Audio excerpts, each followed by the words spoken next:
বলতেছে, আল্লাহ রাসূল সাল্লাল্লাহু আলাইহি ওয়াসাল্লাম, আমি তো সমস্ত গুনার কাজগুলোকে ছাড়িয়ে দিচ্ছি আমি একটাই উদ্দেশ্য করে। যখন আমি মদটা পান করি, মদটা হাতে নিই, মদের বোতলটা হাতে নিই মদ পান করার জন্য, আমার মনের মধ্যে এই বিবেকের মধ্যে এই ধাক্কাটা আছে, আমার মনের মধ্যে এই ভয়টা আছে, আমি যদি আপনার সামনে আসিয়া বলি যে আমি মদ পান করছি, সমস্ত সাহাবীগুলোর সামনে তো আমি লজ্জিত হয়ে যাব, তাই আমি আর মদ পান করতে পারি নাই। যখন চুরি করতে গেছি আবার বিবেকের মধ্যে একই বাধা আসবে, আমি আর চুরি করতে পারি নাই। যখন আমি জিনা করতে গেছি আমার বিবেকের মধ্যে আবার একই বাধা আসছে, আমি আর জিনার কাজ করতে পারি নাই। আল্লাহ রাসূল সাল্লাল্লাহু আলাইহি ওয়াসাল্লামকে এমন করে বলতেছে আল্লাহ রাসূল সাল্লাল্লাহু আলাইহি ওয়াসাল্লাম, আমি আজকে থেকে জীবনে আর কোনো গুনার কাজই করতে পারবো না। যেই ব্যক্তি আল্লাহ রাসূল সাল্লাল্লাহু আলাইহি ওয়াসাল্লামের দরবারে যায়, এই দুইটা ওয়াদা ঠিকভাবে করে, পাঁচ ওয়াক্ত নামাজ ঠিকভাবে পড়বে এবং মিথ্যা কথা বলবে না, এই ওয়াদা করে সমস্ত গুনার কাজ থেকে সে ছাড়ে দিতে পারলো, সমস্ত গুনার কাজগুলোকে সে ছাড়ে দিতে পারলো, ভালো হইতে পারলো। আল্লাহ রাসূল সাল্লাল্লাহু আলাইহি ওয়াসাল্লাম একদিন মসজিদের নববীর মধ্যে এমন করিয়া বয়ান দিতেছে রে বাবা, আল্লাহ রাসূল সাল্লাল্লাহু আলাইহি ওয়াসাল্লাম যখন মসজিদের মধ্যে বয়ান দিতেছে বলতেছে, আজকে থেকে দুনিয়ার মধ্যে তোমরা একটা কথা শুনো, দুনিয়ার মধ্যে যাদের বাবা মা বাঁচিয়া আসবে, যাদের বাবা মা আছে, তারা যদি তাদের বাবা মার কাছে যায়, যদি বাবা মার দিকে একবার মেঘ চোখে তাকায়, বাবা মার দিকে দিয়ে একবার মেঘ চোখে তাকায়, তাহলে তার আমলনামার মধ্যে আল্লাহ তাআলা একটি কবুল হজের সওয়াব দান করেন।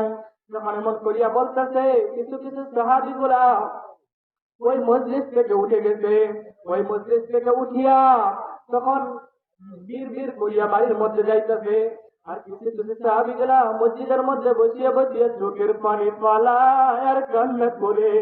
যখন চোখের পানি পালায় আর কান্না করে, তখন আল্লাহ রাসূল সাল্লাল্লাহু আলাইহি ওয়াসাল্লাম বলে, ও সাহাবীরা রে তোমরা কেন কাঁদো, ও সাহাবীরা তোমরা কেন কাঁদো, তোমরা কেন কাঁদো? তখন সেই সাহাবীরা বলতেছে, ও আল্লাহর রাসূল, আমরা কেন কাঁদি জানেননি, আমরা কেন কাঁদি জানেননি, আমরা কাঁদি এই কারণে, আপনি তো বলছেন যার বাবা মা আছে সে যদি তার বাবা মার দিকে তাকায় তার আমলনামার মধ্যে আল্লাহ তাআলা কবুল হজের সওয়াব দান করে।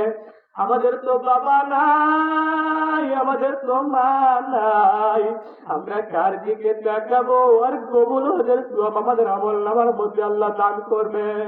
আমাদের তো বাবা মা নাই, আমরা কার দিকে তাকাবো? তখন আল্লাহ রাসূল সাল্লাল্লাহু আলাইহি ওয়াসাল্লাম বলতেছে, ও সাহাবীরা রে তোমরা কাঁদো তোমাদের বাবা নাই এই কারণে, তোমরা কাঁদো তোমাদের মা নাই এই কারণে, তোমরা জানোনি আমি নবীর কাহিনী, তোমরা জানোনি আমি নবীর জীবনী, আমি নবী এমন এটি আমার দুনিয়ার মধ্যে যখন আমি আসি, মায়ার গর্ভে যখন 6 মাস গর্ভে ছিলাম, দুনিয়া থেকে আমার বাবা যা ইন্তিকাল করবে, যখন 6 মাস গর্ভে ছিলাম বাবা ইন্তিকাল করবে, যখন দুনিয়ার মধ্যে আসলাম, দুনিয়ার মধ্যে আসার পর যখন 6 মাস বয়স হইল, তখন আমার মা যেন দুনিয়া থেকে ইন্তিকাল করবে। যখন আরো বড় হইলাম, 6 বছর বয়স যখন হইল, আমার মা মরার পর আমার প্রিয় দাদা জান ছিলেন, দাদা জান আমাকে অনেক আদর করতো, অনেক লালন পালন করতো। কিন্তু যখন 6 বছর বয়স হইল, 6 বছর বয়স হওয়ার পর আমার প্রিয় দাদা জানো দুনিয়া থেকে ইন্তিকাল করলো। আমার প্রিয় দাদা জানো যখন ইন্তিকাল করলো, আমার আপন বলতে আর কেউ ছিল না দুনিয়ার মধ্যে, আমার আপন বলতে আর কেউ ছিল না, আপন বলতে কেউ ছিল না। আমি নবী এমনেছি দুনিয়ার মধ্যে আপন বলতে কেউ নাই। তোমরা আরো শুনবানি আমি নবীর জীবনী, তোমরা আরো শুনবানি আমি নবীর জীবনী। রহমতে আলম নূরে মুজাসসাম, রহমতে আলম নূরে মুজাসসাম।